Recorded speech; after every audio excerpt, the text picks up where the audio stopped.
Hi everyone, this is Mr. Stocky.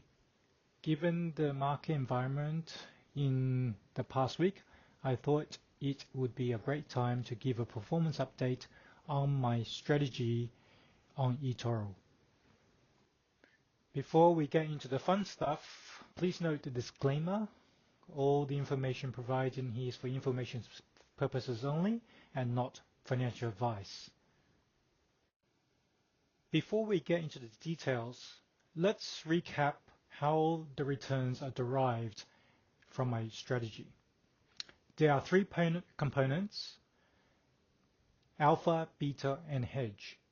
The alpha component is the performance derived from my short-term trading skills. The beta performance is derived from being or holding a long position in the market, and therefore we receive the return of the market, in our case the S&P 500 equity index. And the final component is hedge, where we are actively protecting the portfolio from sharp and or long periods of falling market conditions. Together, these three pieces of performance combine together to give us hopefully a robust long-term performance with lower drawdown as compared to the equity market benchmark index. So let's dig into the data and look at the historical track record of my strategy. So the strategy started back in 2022 at the beginning of the year in January, and it performed really well, able to capture both the upside and downside of a high volatile market environment, and we ended the year with a positive 22% return. The question at the end of the year for me was that the best return that I could have got given that environment?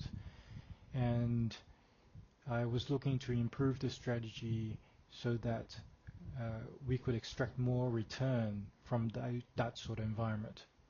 And we'll come back to that a bit later in the presentation. The positive return continued in 2023, and it was going so great that I became overconfident and thought I really want to boost the returns of strategy even more. So to do that, I introduced single stock trading. So instead of just concentrating on purely index trading, I added trading of single stock names, long and short. And towards August and September, I started seeing that strategy not performing to what I had envisioned, and then I ceased that immediately. For those of you who has looked at my track record, you'll know that I was on eToro back in 2020 and 2021, and you know that I had negative returns during those periods, and guess what that was due to? That was due to my playing around by being a long short single stock trader. So the funny thing, or not so funny thing, is that in 2023 I repeated some of those mistakes using a different single stock trading strategy, but unfortunately it did not work again. And then towards the end of 2023 and the early part of 2024, we started seeing a different type of market environment where there was very low volatility in the market. And I started to see that my strategy was struggling in that environment, especially in October and February. So what happened there was the strategy, because it was quite aggressive in terms of positioning in both long and short the market, as the volatility started to drop in markets, the movements, the tiny or smaller movements in markets meant that my strategy was overreacting to those movements, and it was being chopped and changed So it's being chopped and cut up by those sideways moving market conditions. So the down movements didn't continue to go down. The up movements went up but didn't go up and continue to go up. So we were constantly exiting, entering, and being chopped up by those conditions. And that led to the very poor performance, especially in the early part of 2024. So throughout that period, and as I mentioned, back in 2022, I was always looking to improve the strategy, and we were able to implement a shift in the strategy or adjustment to strategy in March of 2024, where instead of just pure alpha trading, short-term trading, I added the beta and hedging components to the strategy to make it more robust and basically work better in all market conditions rather than just purely the more volatile conditions that we experienced back in 2022 and some of 2023. So that's a basic history of the strategy up till March 2024, and now we can look at the performance since March 2024 and how that compares to the equity market, the S&P 500 in our case, and how that has that improved the robustness of the strategy going forward. Let's look at the performance of the strategy versus the S&P 500 year to date. So for 2024, as you can see, we are significantly below the index return, which is our benchmark for the strategy. All that, of course, has to do with the early part of the year where we significantly underperformed the market given the choppy market conditions. So since March 2024, when the strategy was adjusted to a more balanced strategy, you can see that the strategy has actually outperformed during that period. So 11.5% return of the strategy since March versus a 6 to 7% return for the index. Now the chart on eToro hasn't updated for the S&P 500, but year to date the S&P is up around 14-15% and our strategy is up 1.5%. So as you can see, since February 2024, we've had two periods of volatility in the market, back in April and also just now in July, August. And as you can see, the more balanced approach of our strategy has meant that although we've lost some of the returns during the same period, but we have significantly outperformed in that period. So instead, if for example in August we had the extreme market volatility, the equity market lost 8.5%, whereas our strategy lost only just over 3%. And with the sharp rebound in the markets, we've caught that rebound and significantly improved our performance beyond the high mark in the mid-July period when the market started to fall from the all-time highs. So this is a demonstration of the robustness of the strategy, that it can keep up during bullish periods where it can be hard to outperform the S&P 500 because in a bullish market you just have to be long the market 100% of the time, and we're not going to be doing that all the time because we're going to be adjusting to the volatility in the market, to the up and down movements in the market in a proactive manner. So we tend to lag behind during a strong bullish period in markets, and we should be able to make up that during the bearish period in markets where markets fall, but we fall less, or in some instances like in 2022 where the markets were in a prolonged bearish period, we could actually go more short the market, so trying to benefit from a falling market by shorting the market and generating positive return during that market. Whereas in this year, in 2024, we haven't really had the opportunity to generate much return from a falling market given the market environment, because we haven't had a strong bear signal in the strategy. It was only in April for a very short period of time where we actually went short the market, and that only lasted for a very small amount of time, I think only a day or two, and then we were back long the market. So as you can see, since the adjustment, the strategy is doing what it's supposed to do: follow the market up as close as possible, and then perform better during the bearish periods, and therefore reduce our drawdown or loss experience during those bearish periods, and therefore hopefully we can rebound faster when the bullish period returns.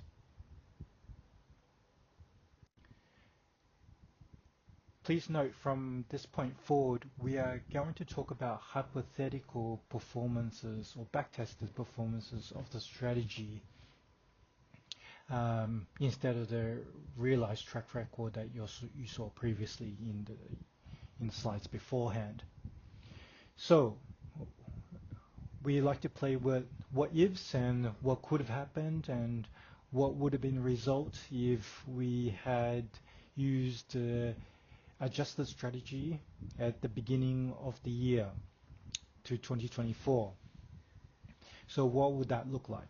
Well, here is that hypothetical performance track record if we started trading it from the start of 2024, and you can see up to year to date, as at 14th of August, the performance of the strategy will be plus 17%, which is far cry above of where we are now in the strategy in the realized returns.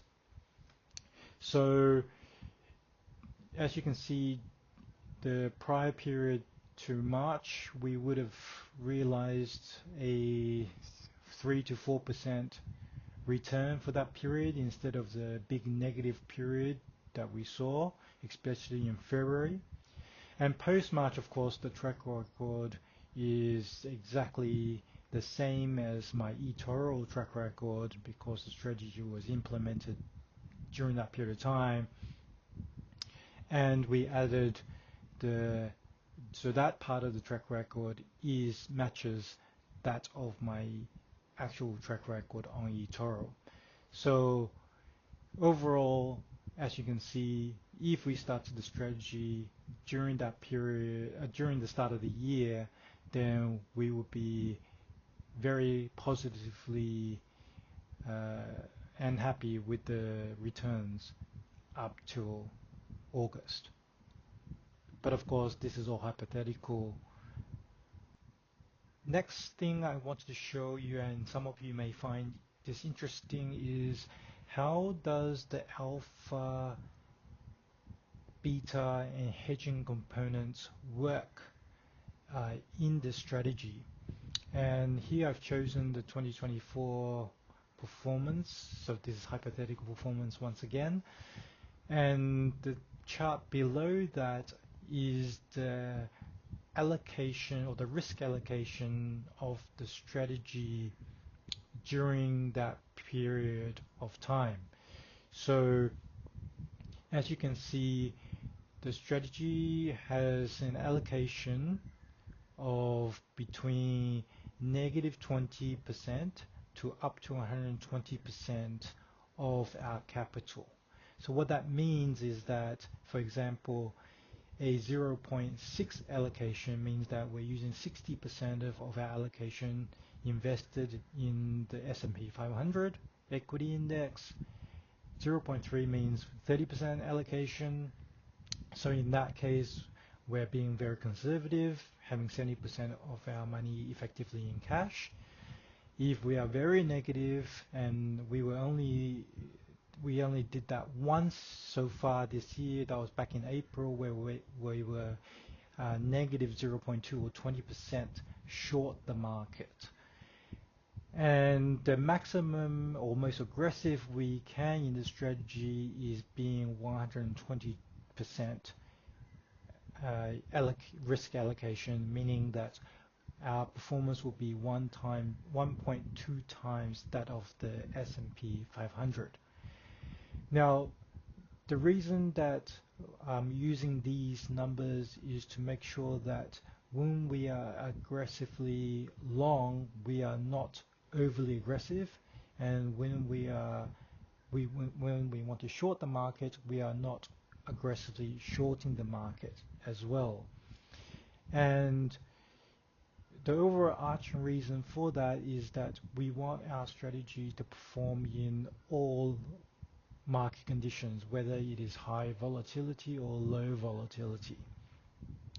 And as I mentioned, back in 2022, it was a high volatility environment, and back then we were using risk up to 2 times the risk allocation. So we were 200% long the market or 200% short the market.